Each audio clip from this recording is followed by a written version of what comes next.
This is Agriculture Today, and I'm Shelby Varner with the K-State Radio Network. Beginning the show is another episode of Fins, Fur, and Feathers with K-State's Drew Ricketts and Joe Gerken as they talk about the reintroduction of alligator snapping turtles.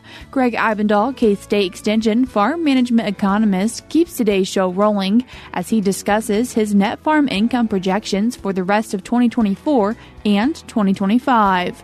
With the summer heat arrival, K-State dairy specialist Mike Brouk ends today's show by saying that measuring the herd's respiration rate in the morning and again in the evening is the simplest way to determine if the herd is cooling off at night and how well it's handling daytime heat. That and more is coming up ahead.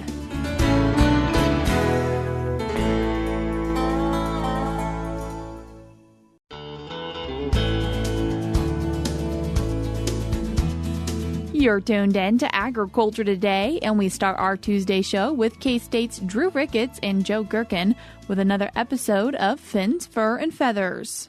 Well, welcome back to Fins, Fur, and Feathers. Joe, the topic you're bringing today is one that is on the news right now, and we're going to talk about turtles today. That's right, we are. Kind of what inspired this is Kansas Department of Wildlife and Parks recently announced a partnership where they're going to reintroduce some alligator snapping turtles back into Kansas. So I kind of wanted to talk about what that looks like specifically, but then just an opportunity to talk, a little bit broader terms about turtles. These alligator snapping turtles are big turtles, and so most people out there have probably seen common snapping turtles, and alligator snapping turtles are like their big cousin. So they can get about twice the size. They can get really big, live for 70 or 80 years. And so, they're these big kind of intimidating animals. Most of the time they're going to be found at the bottom of a pond or a river. Wouldn't even know they're there. But they serve a lot of important ecological benefits to these aquatic ecosystems. They're scavengers of the water systems. And so cleaning up dead animals, cleaning up detritus that's in these bodies of water. And because they're so big, they can do that really well, right? Clean up a lot of stuff. And we've seen their populations decline. The last one that was observed in Kansas was in the early 1990s. So I haven't seen them since. So they're going to try to reintroduce them a little bit in the Neosho River in southeast Kansas. How would somebody know the difference between a common snapping turtle and an alligator snapping turtle if they were to encounter one somewhere? Yeah, the easiest thing is the appearance. So a common snapping turtle has a nice smooth shell. It basically just looks like a turtle that's supersized a little bit, so a little bit bigger. Alligator snapping turtles have these points along their back. They have these distinct ridges, and so it would look like a bigger snapping turtle with these really pointy ridges along the back. That's a unique shell that they have. What all do these aquatic turtles eat? Yeah, so alligator snapping turtles have a unique adaptation on their tongue. It's a lure. It looks like a little worm moving, and so it'll attract fish, and they'll snap their mouth closed, and they will eat fish. And so by doing that, they can get some healthy fish in their diet. Most of the turtles that we're talking about, though, don't have the ability to eat a lot of fish, and that's the main concern that I hear from people. But mostly what they're eating is dead matter, decaying detritus. So a large percentage of their diet is actually, vegetation based. And so it depends on the species, but 60 to 80% of their diet can be, vegetation. Turtles also feed a lot on dead animals that are in the pond. And so those dead fish, if there's a mammal that fell in or a bird or something that died, they'll scavenge that up. And keeping that clean helps to improve our water quality and keep the environment healthy for the fish. And so generally having, a snapping turtle or two or a bunch of red-eared sliders is not a detrimental thing to a pond. Actually, I would argue most of the time it's the opposite. It's a benefit. The nesting sites, what's that look like? I mean, are we talking about, a pile of sticks and you're going to find a turtle sitting on top of some eggs? Or Yeah, sitting there incubating it just like the birds do. Huh? Not quite. And so, most of these turtles they're going to go out and they're going to just dig a little hole and they'll lay their eggs. They'll pile up the sand or dirt back on top of it and they'll kind of walk away. So you'll see it's generally near an aquatic setting, aquatic habitat. But you'll just see a little mound there, and there'll be kind of a slide where that turtle, was kind of digging around. A lot of turtles have really long claws that help them dig really easily, and so that's kind of the mound that you'll see. And then those eggs kind of sit in a pile in that hole. and they sit there and they incubate on their own. But one really cool thing about most reptiles is that they have something called temperature-dependent sex determination. And so what that means is that if you take an egg and you incubate it at different temperatures, that temperature that it's incubating at will determine whether it's male or female. And so for most species, if it is colder, so less than 82 degrees, I think, is the cutoff Fahrenheit. If it's colder than that, it's going to be a male. Above 87 degrees as the average temperature, it's going to be a female, right? And so if you get between those two temperatures, there's going to be some variation.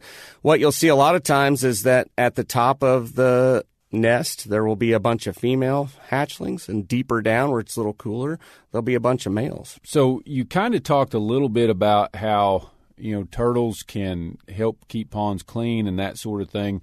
How do they do that? It's just going back and talking about the value of turtles, because I think our perspective most of the time is that they're going out, they're eating all the healthy fish, they're going to cause their population to decline. And we've talked about how they're eating the sick fish, they're eating the dying fish. They're getting rid of a lot of those pathogens that could be spread if we allow those animals to stay in the water. By doing that, they're also eating up a lot of the dead animals or detritus, and those are areas where bacteria can fester, fungus can fester, and that can spread to other animals. They can go around and they'll eat some vegetation. Sometimes that's beneficial. Sometimes that can actually cause the vegetation to spread. By keeping all of the decaying matter or the sick animals out of that pond or reducing their numbers, that can lead to better water quality and help keep the pond clean and in a better environment for everything. Very similar to what we're seeing on land with coyotes or with vultures. You've talked a lot about the benefits of these critters, and surely all of the ideas about turtles being a problem in a pond can't be false. So what kind of problems might they cause? Sure. So not all of them are false. And I do want to emphasize that they're good, because there's a lot of benefits to having them, but they can cause problems too. You're exactly right. And so one of the most common problems I see is that, people have a fish feeder or two out on their pond. They're feeding their fish, and the fish are coming up, and there's a turtle there just getting dinner every single night, right? And that makes sense, because, if someone were to put out supper for me every single night and make it easy, I'd probably go to that counter and eat too, right? Sure. So that would be an issue. They're not necessarily going to eat the fish food, but they will go to that area where the fish are congregating, and they can start to cause a problem with it, where they will just eat a bunch of those little fish, right? And so that would be a situation where we want to either think about, hey, can we do something different with our fish feeder? Or maybe that's an example of where we need to get that turtle out of our system, right? So that's the most common example. Another really good example are common snapping turtles. And so common snapping turtles serve a lot of benefits. Mentioned that earlier. They're generally not going to cause a problem.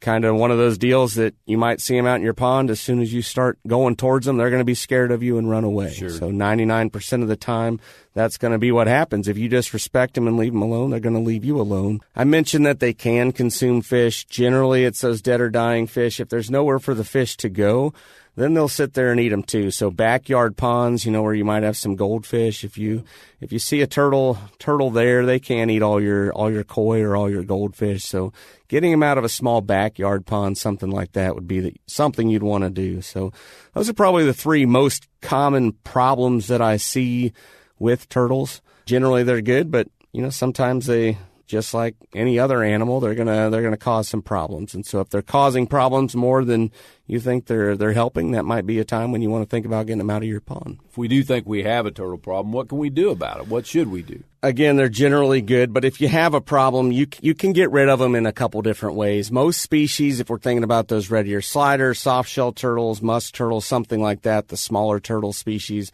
they make floating turtle traps that work really well, and you can make one in your backyard if you're crafty for pretty cheap. Basically what it is it's a ramp that has some PVC, and it'll float around the top of your pond. And the turtles will climb up that ramp looking for a place to bask, to warm up. And so they'll climb up there, and then you have a collapsible door on the top. So they'll walk out a little bit, and they'll fall down through that collapsible door into a cage. A couple things that are important there. If you're going to do that, you need to make sure you take 2 steps. If it's in Kansas, you need to have a fishing license to do that. So that's one of the requirements. And then you also need to have a plan with what you're going to do with those turtles once they're trapped. And so you cannot just take them and dump them somewhere else. You have to have permission where you're going to move them to. If you have large numbers of turtles, it's probably best to reach out to your local game warden or conservation agent and explain to them what you're going to do. So if you're, moving a large number of turtles, they're not going to question that. Make sure you understand kind of what you're allowed to do. Have a good place to move them to. We talked a couple episodes ago about how, just moving an animal to a new location isn't always, the best situation either. Yeah. And so they can move with them disease. They can cause problems at the new location they're going to.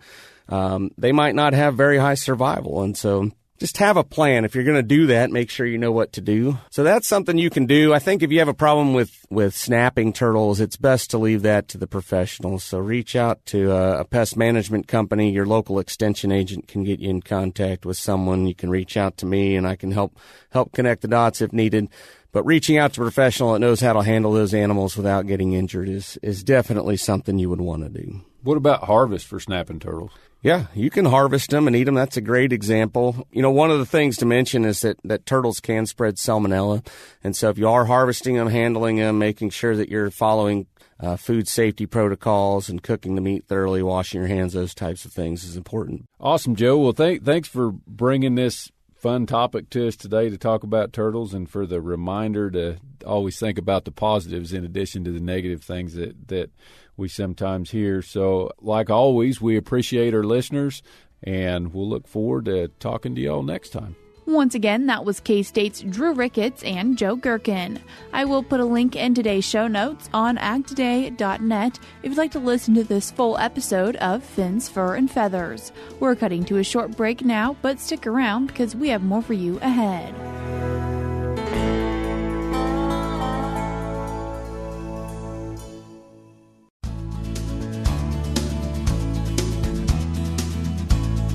You're tuned in to Agriculture Today, and we continue our show looking at net farm income with K-State Extension Farm Management Specialist Gregg Ibendahl. Gregg, thanks for joining us today. Glad to be here.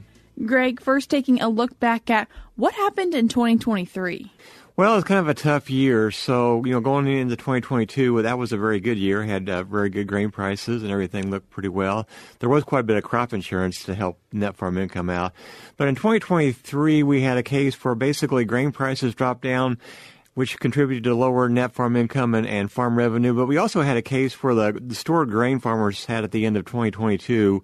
Basically, they had a big drop in the inventory values because of the lower grain prices. So that made the grain revenue numbers drop off quite a bit, and we had some poor growing conditions throughout the state. Now, there was that was kind of offset by some higher crop insurance payments, but when you factor in there were higher expenses across most categories, it turned out the net farm income dropped quite a bit, I think about over 50%. So we actually had net farm income that was really, from the farms that I use in my analysis, that was below $100,000, which is really, kind of getting pretty small compared to what it has been in the past. So how do things that happened in 2023 playing into what we're seeing in 2024? Well, so the grain prices, really haven't improved a whole lot. They're still down compared to what they have been from a couple of years ago. We're not going to see the big drop in inventory like we did in 2023. So just that factor alone, I think, will help the revenue side out.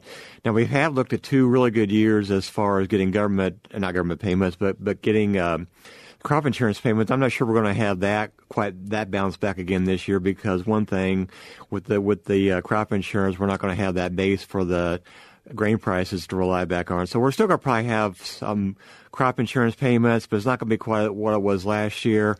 I think expenses probably have kind of leveled out to some degree, but certainly at a higher level than what they have been. Actually, I think fertilizer prices may be a little bit lower compared to what we happened last year, really because 2023 fertilizer costs really reflected some of the $1,000 anhydrous we had back in 2022. But overall, expenses will be up at probably at least the rate of inflation. The fact that we don't have that drop in inventory values is going to see a little bit benefit to the grain revenue. But overall, we're not going to see much of an increase in net farm income. I think I'm predicting maybe like about a 23 to 30% increase in net farm income. But that's really from a very low base to start with. So net farm income is going to be really below what it has been really for the last 5 or 6 years. And as of right now, as we record this at the end of June, how are people's balance sheets looking like from the farms you're studying? Well, we're not really at a farm crisis, mid-'80s situation like we had before here. So really balance sheets are really strong here. So we have really good equity and asset values. And land prices continue upward. I think they're probably maybe start leveling off here, but certainly I don't really see much of a drop in asset values. The debt has been rising, but when you compare it with what the increase in asset values was, it's kind of overshadowed by the fact that the equity's been going up. But we have seen a pretty good pretty good increase in the debt levels as well. So the balance sheet looks really good. The debt to asset ratios are really, really pretty low. In fact, if you look at our entire history of our KFMA data, the debt to asset ratios are as low as they've ever been. But when you look at the amount of debt per acre, that has really increased, and it has really increased every year since early 1990s. So farms do carry quite a bit of debt on every acre that they farm. And if we ever got to a situation like the 80s where interest rates would jump back up, in the double-digit range, and that would happen if we probably had high inflation again, and who knows what's going to really happen there. I'm saying there's probably going to be higher levels. I don't think we're going to be in the double-digit range. But if we ever did get to a situation like that, then you're going to see the interest expense ratio get really high, and you could be in a situation then at that point where you might have another 1980s version of the farm crisis. But I think we're still several years, even in the worst-case scenario from that ever happening. And as we do take a look forward and talk through some of your estimates, how are you really developing these estimates? Well, what I'm doing is I'm kind of taking a unique approach. So I take our Kansas Farm Business Association farms, and I look at all the grain farms that we have that have at least 3 years worth of recent data, and I use those to model my farm with. So it gives me kind of a better estimate of net farm income predictions than just kind of coming up with a single number, because what I'm really doing is I'm taking those almost 500 farms that I have, and I'm basically trying to estimate a net farm income number from each one of those. So what I'm doing is I'm looking at kind of what happened last year. That's why I had to have several years worth of data to kind of look at trends. I'm looking at the current acre allocations. I'm looking at current grain prices. I'm looking at current yields, and then my estimation of what crop insurance and what the expenses are going, and basically I estimate then a single number for each one of those single farms, and I kind of rank those. So I can get a whole distribution of what net farm income might look like. And some big line items for producers often, fertilizer prices, and what's your guesstimation when we look forward? Well, so again, I had a little bit higher fertilizer prices last year, maybe a little bit of decrease this year, even though fertilizer for anhydrous is probably still in the $700 range. But again, I think some of the fertilizer prices last year really reflected the really high prices we had in 2022. So even though I'm saying it's going to go down a little bit this year, it's still at a very high level. $700 anhydrous is really a lot higher than what it was, you go back 5 and 10 years ago when anhydrous was probably more in the $400 range. So that's been a concern. I should also point out in my estimate, too, that when I do these estimates, I have to make some assumptions for yield. And, in Kansas, it can be very dry at times. So basically right now, I have some idea what the wheat yield is going to be because we do have some numbers from the USDA about that, and it's probably going to be down a little bit. But for the rest of the crops, I'm assuming kind of normal yields. Now, Kansas, that's a big if. Now, where I live in Wamego, my corn looks great. It looks as good as what it does in central Illinois right now, so we're going to have probably some pretty good corn yields. But I can't say that about the entire state. And certainly when I go into my forecast for 2025, the best I can do there is really assume normal yields all the way through. And what about for the input oil and diesel? Well, again, and here's where I get a little frustrated with the oil traders, because if you look at the oil price right now, it's probably in the upper $70 range. To me, they don't really have much factored in there for the Russian-Ukraine war here. You remember when the war first started, oil shot up to $130 per barrel because traders did think something was going to happen. But since then, Russia's still been producing oil. They're probably either the leader or the second biggest oil exporter in the world. Maybe I think them and Saudi Arabia are pretty close.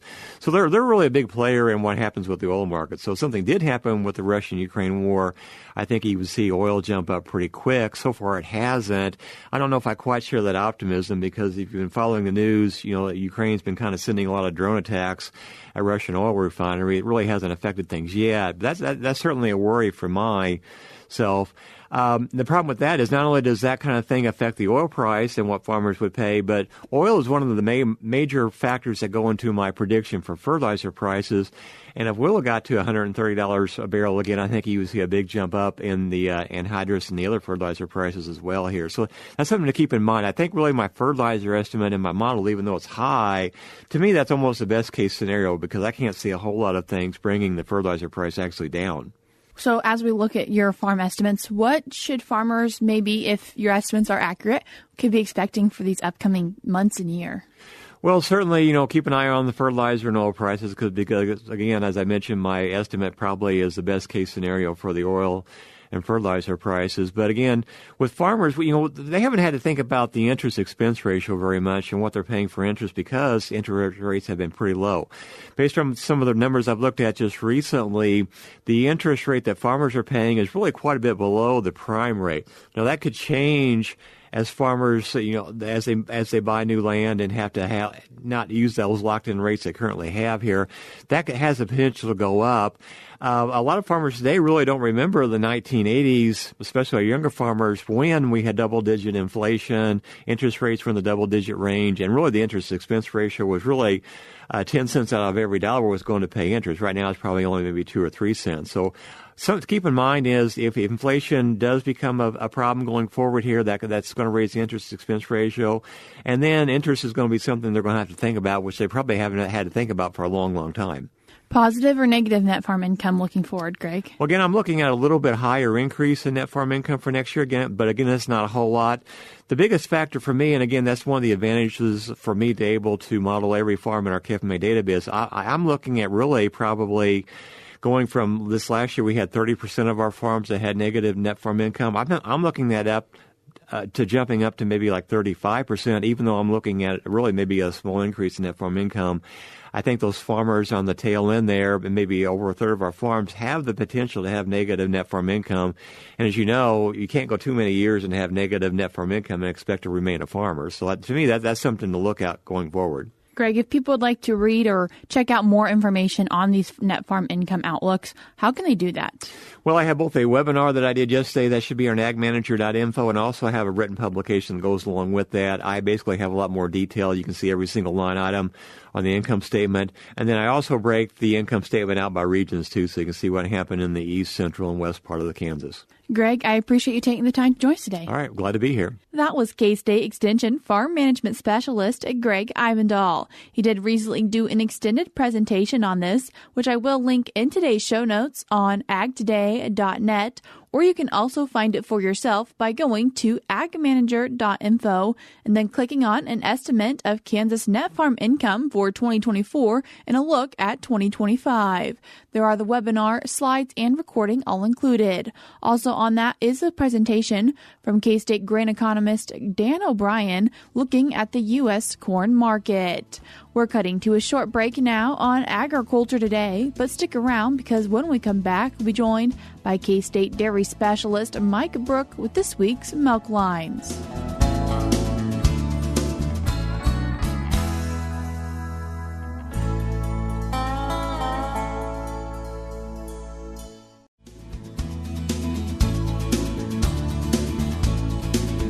This is Agriculture Today. Along with Shelby Varner, I'm Jeff Wickman.